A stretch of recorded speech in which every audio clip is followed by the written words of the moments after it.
One victim in Canada can make a sex trafficker around $300,000 in a year. Traffickers have said that it is a better investment than real estate because you can sell them over and over and over again. These are human beings we are talking about, usually young girls between ages 12 to 14. This is modern day slavery in Canada. Hello everyone, my name is Alexa Stuka and this is my little brother Coleman Stuka. Hi everyone, today we'll be talking to you about our research on sex trafficking in Canada. So what is sex trafficking?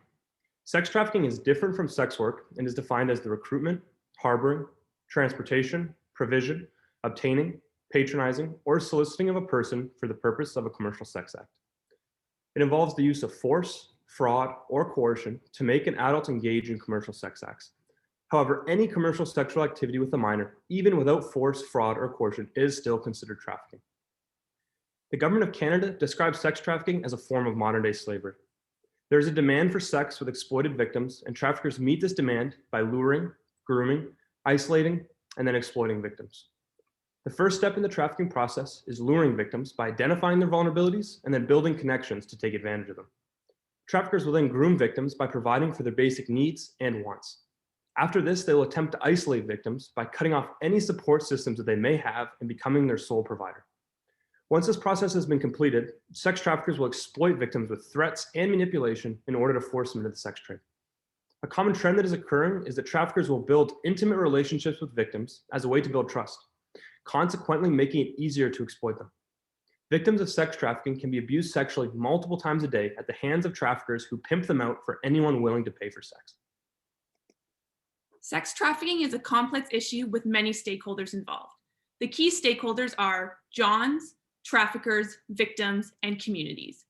Johns are those who pay for sex with exploited victims, usually males. Traffickers are people who exploit victims for profit.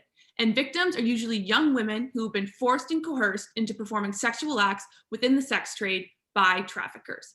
Lastly, communities are the places where sex trafficking is happening, like towns, cities, and public places to gather. It is important to understand that sex trafficking is not a one-dimensional issue. There are many layers and factors to examine that allow for the problem to take place.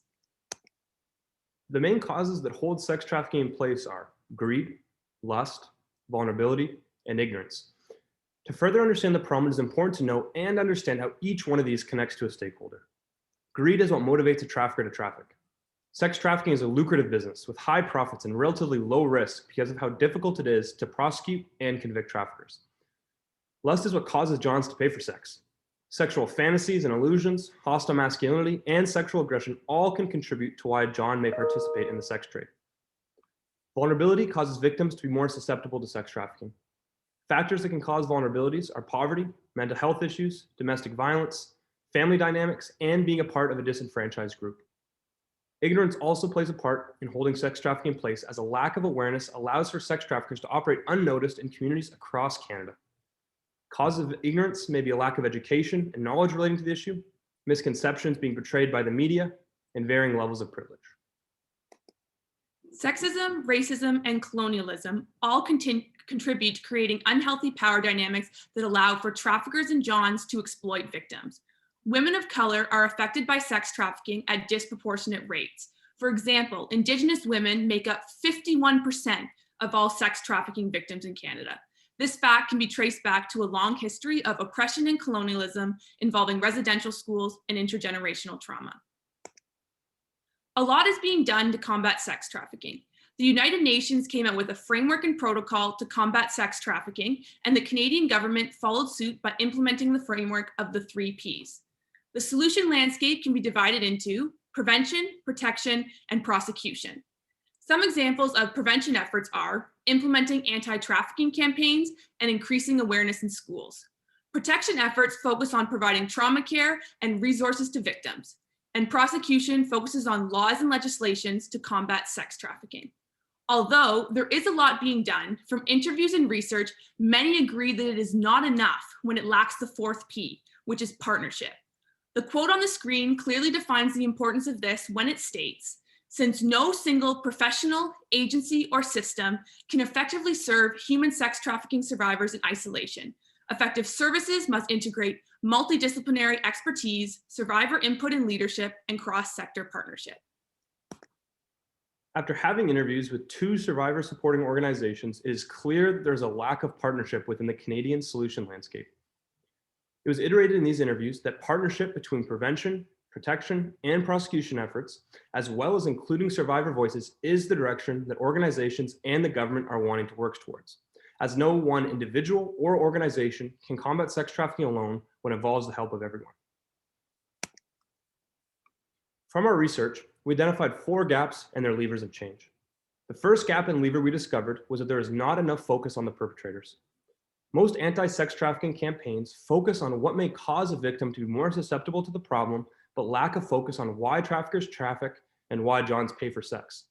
Pulling on the lever of the lack of focus on the perpetrators would change the framework of prevention efforts. This would have impacts on laws, legislations, and how to better serve victims. The second gap that we identified was how society understands the objectification of women. Objectifying and devaluing women has become a societal norm. From a young age, men see and often emulate these behaviors, which builds the foundation for someone to become a trafficker or a John. Pulling on the lever of education would bring awareness and understanding that could help shape how society views women, as current education programs focus on young girls and how to not be groomed, but lack the teaching of young boys to value women. The next gap we identified was economic safety nets. Many Canadians currently live below the poverty line. Poverty is a contributing factor to vulnerability and makes it easier for traffickers to lure and groom victims into the sex trade. Pulling on the lever of lack of livable wage would remove or at least lessen the effects of this crucial factor that can lead to sex trafficking, because victims would be at less risk of being sex trafficked if they had sufficient financial means of their own to meet their own basic needs. The final gap that we discovered was a mistrust and lack of faith between victims and people in positions of power who are meant to take care of them.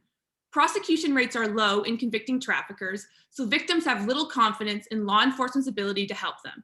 Without the relationship between victims and first responders like law enforcement, paramedics, crisis response workers, counselors, and nurses being improved, victims and survivors will continue to be underserved and lack the important trust that must exist for any solution to be successful. Pulling on the lever of lack of relationships with first responders would have impacts on prevention, protection, and prosecution measures to care for victims in a trauma-informed way. We use the visual of a stream flowing into a pond because what we have learned is that to fully combat the issue and to put an end to modern day slavery, we need to move upstream and look at the systems and mental models that hold the issue in place and cause the negative impacts downstream. Capitalism, systems of oppression, the internet, and a mindset of objectification are systems and structures providing a platform for sex trafficking to exist. If solution efforts only focus on what is happening in the pond and its impacts and don't look at ways to address the systems and root causes, they will not be as effective, as the problem will keep coming downstream. Our key takeaway from this experience is how much power is given to the issue when it stays hidden. The misconceptions that are presented in the media and the overpowering mindset of objectifying women create space for sex trafficking to happen all around us. As society members, and men in particular, we need to do better. We must value and respect women. It is on us to do our part to break down the mindset of objectification of women. In closing, sex trafficking is a real and growing problem in Canada, and knowing about the problem is an important start, but it is then what we do with that knowledge that makes the change. Thank you.